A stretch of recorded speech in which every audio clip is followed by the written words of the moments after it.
तस्वीरें इस वक्त आप देख पा रहे हैं कुंडली स्थित निफ्टम संस्थान से।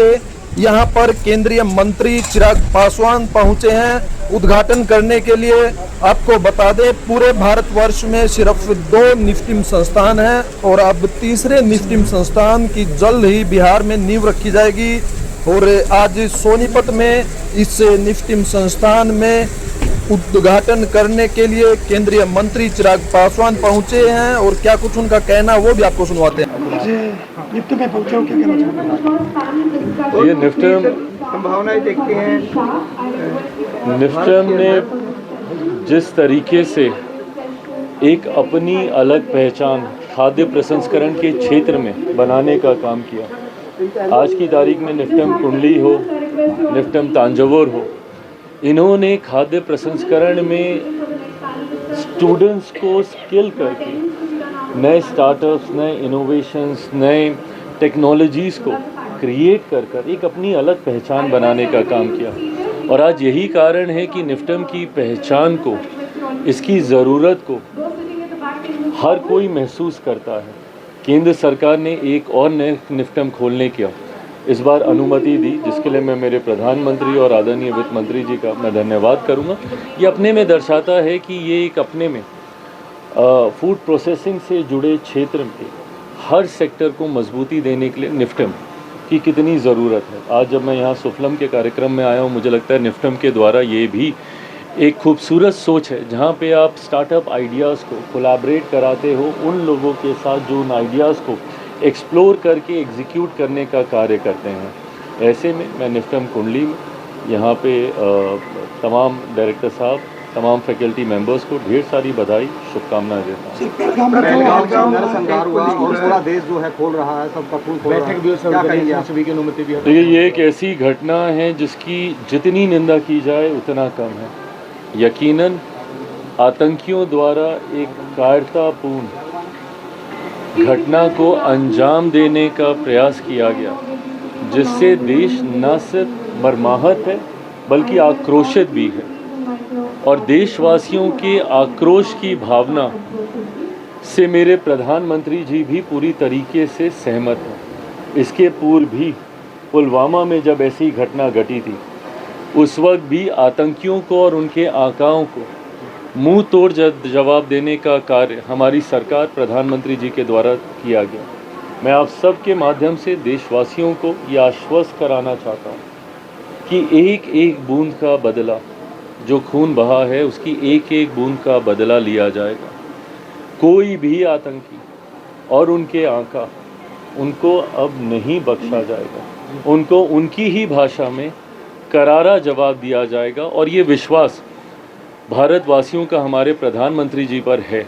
पूर्व में भी उन्होंने करके दिखाया है और इस बार पुनः इसका जवाब दिया जाएगा। पाकिस्तान को लेकर कई बड़े फैसले लिए गए हैं। प्रधानमंत्री द्वारा केंद्र सरकार क्या स्टैंड रहने वाला है, खासतौर पर इंडस वाटर ट्रीटी, मुझे लगता है ये एक ऐसा महत्वपूर्ण फैसला है जिससे आने वाले दिनों में पाकिस्तान संभवतः, जिन्होंने हमारे यहाँ खून की नदियाँ बहाने का काम किया, वो शायद पानी की बूंद के लिए भी तरसेंगे। हमारे देश की 6 नदियों के पानी का लगभग 80% हिस्सा हम लोग उनके यहाँ देते थे।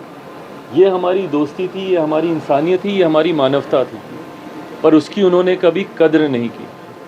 आज मुझे लगता है प्रधानमंत्री जी ने ये कड़ा फैसला लिया जो आने वाले दिनों में पाकिस्तान आतंकियों और उनके आकाओं को इस बात का एहसास दिलाएगा कि भारतीयों का खून बहाने का क्या नतीजा होता है। मंत्री जी, एक बीएसएफ का जवान 0 लाइन क्रॉस कर गया था और अभी तक वो बीएसएफ पाकिस्तान की जो हिरासत में ही है वापस नहीं दिया, सिर्फ एक फोटो जारी किया है।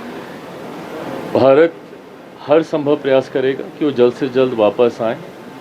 बहुत ज़्यादा जानकारी इसको लेकर मैं साझा नहीं कर पाऊंगा, बट हाँ, इतना विश्वास ज़रूर रखिए कि वो सुरक्षित ज़रूर वापस। क्या एक और स्ट्राइक जो है दोबारा देखने को मिलेगी, खासतौर पर जिस प्रकार से पिछली बार? देखिए, ये विषय ऐसे हैं जिस पे सार्वजनिक चर्चा नहीं की जा सकती है।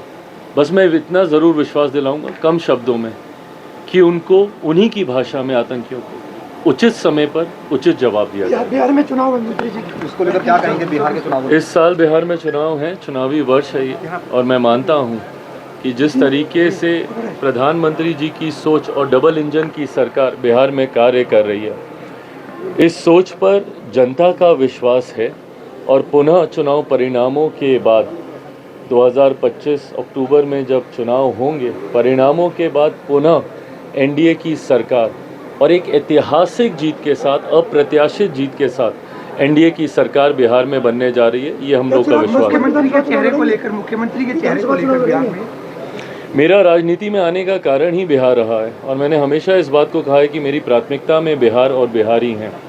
मैं दिल्ली में रहा हूँ, बम्बई में मैंने काम किया और मैंने देखा है कि किस तरीके से मेरे प्रदेश के लोगों को पलायन कर भारत के दूसरे राज्यों में, देश के दूसरे कोनों में जाकर वो रहने के लिए मजबूर होते हैं। मेरी सोच राजनीति में आने की पलायन को रोकने तक की ही नहीं है, बल्कि रिवर्स माइग्रेशन कराने की है। जो लोग बिहार को छोड़कर गए हैं, बिहार में वो इंफ्रास्ट्रक्चर तैयार हो, वो शिक्षा का माहौल तैयार हो, वो जॉब अपॉर्चुनिटीज़ क्रिएट हों, वो इंफ्रास्ट्रक्चर तैयार हो, ताकि जो लोग बिहार छोड़कर गए हैं वो जल्द वापस अपने राज्य आएँ। इस सोच के साथ मैं राजनीति में आया हूँ। बिहार फर्स्ट, बिहारी फर्स्ट की सोच के साथ मैं आगे बढ़ने का काम कर रहा हूँ। ऐसे में हमेशा से मेरी प्राथमिकता बिहार और बिहारी रहे हैं। ज़रूर मैं केंद्र की राजनीति में ज़्यादा समय तक अपने आप को नहीं देखता हूँ। जल्द मैं बिहार वापस जाना चाहता हूँ। बिहार में जाकर बिहार को फर्स्ट और बिहारियों को फर्स्ट बनाना चाहता हूँ। क्या चिराग पासवान खुद को मुख्यमंत्री का चेहरा मानते हैं? देखिए, फिलहाल बिहार में मुख्यमंत्री पद के लिए कोई वैकेंसी नहीं है और जब मैं बिहार में वापस जाने की बात करता हूँ, ये सिर्फ मुख्यमंत्री पद के लिए नहीं है, ये बिहार बिहारियों के लिए है, बिहार फर्स्ट बिहारी फर्स्ट के लिए है। Thank you.